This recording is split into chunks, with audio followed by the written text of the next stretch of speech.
दोस्तों, मेरे प्यारे सुनने वालों, आपसे मिलकर बड़ी खुशी है। आज मैं थोड़ा सा अलग होकर बोलूंगा।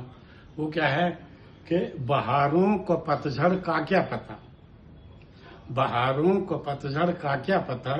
जिस किसी ने बहार देखी हूं, पेड़ों के ऊपर कोमल पत्ते देखे हों, पौधों के ऊपर फूल देखे हों, उसे क्या पता कि पतझड़ भी होता है। उसने किसी औरत का 16 श्रृंगार भरे हुए रूप देखा हो, उसे क्या पता इसका वैधव्य रूप भी क्या होता होगा। तो बहारों को पतझड़ का क्या पता, उजालों को अंधियार का क्या पता। जिस किसी ने हमेशा रोशनी देखी हो, उसे अंधेरा का क्या पता। अंधेरा का तो जोगनू को ही पता होता है, वही बताएगा। बहारों को पतझड़ का क्या पता, उजालों को अंधियार का क्या पता।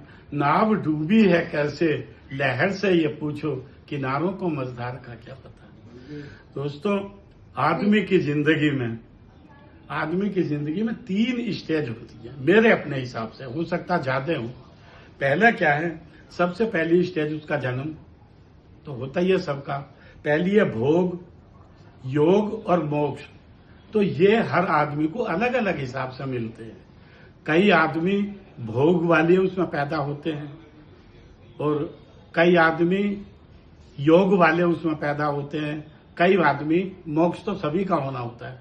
भोग क्या है कि उसे पैदा होने के साथ साथ सारी संपन्न चीजें जो हैं सब मिलती हैं।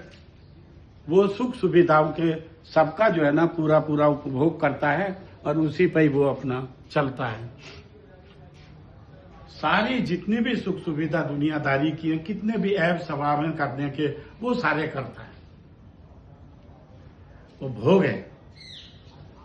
कई आदमी योग में पैदा होते हैं, जिन्होंने पैदा होते हैं बेचारों ने मेहनत करनी होती है, अपने आप कमाना खाना होता है, अपने आप सब कुछ करना होता है, वो उनका योग है। मोक्ष तो सभी का होता है।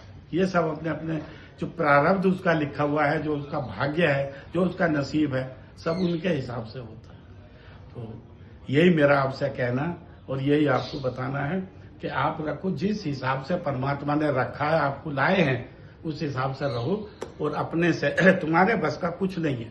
तुम्हारे बस का अपने कर्म करने और अपने विचार रखने हैं। क्योंकि पाप और पुण्य 3 तरीके से होते हैं, कर्मा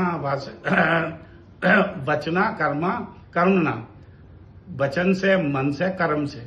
आप मन से शुद्धि रखो, वचन से किसी को गलत मत बोलो और कर्म अपने सब अच्छे करो। तो उस हिसाब से आपकी जीवन और जिंदगी होगी। ये मेरा ऐसा मानना है।